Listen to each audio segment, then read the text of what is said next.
The Quran is 100% the word of Allah subhanahu wa ta'ala, verbatim, revealed to Prophet Muhammad sallallahu alaihi wasallam.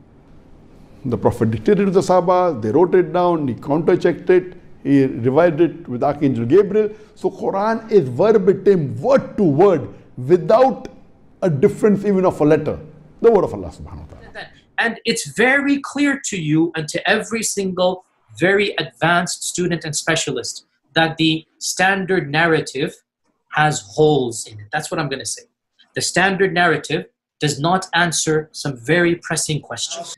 If I were to give you a blank mushaf, yeah, and tell you to write what is munazzal verbatim from Allah into that mushaf with no human interference, would you write something which corresponds? It's not an easy answer. It's not an easy yes or no. It is enough for the Muslim to believe that the I think Quran this should be an easy yes or no, though. Yes, Qadi. I have to.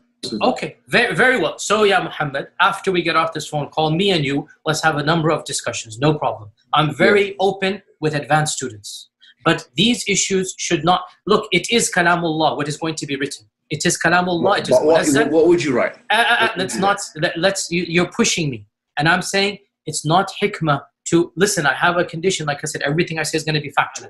But what is happening in the last few years is not me anymore. It's the Western academics. These problems are now becoming mainstream. Twitter has so many accounts of Quran experts and they're non-Muslims and they're just saying things. There are books written. Brill released a book by Shady, Nasser. Again, read that book as well. So for those that are interested in stuff, and you'll understand that, hey, we need ulama who believe in the Quran to defend the Quran. This idea that the Quran is preserved word for word, or haraka for haraka, you don't find this kind of opinion in the classical sources.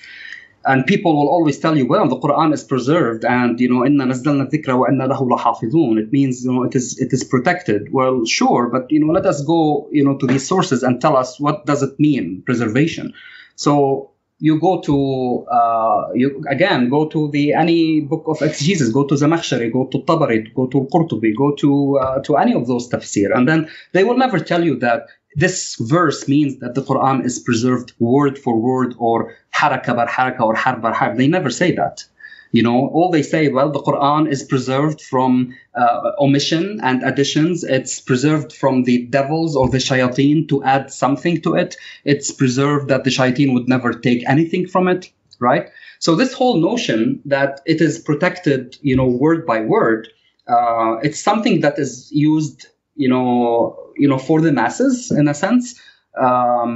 And it's not, based on any academic research, not necessarily Western academic. I'm just talking about even academic research by classical Muslim scholars, because they already knew that when you talk about the Quran being preserved word by word, or haraka by haraka, or etc., that we do have many problems and inconsistencies in the tradition regarding those variant readings.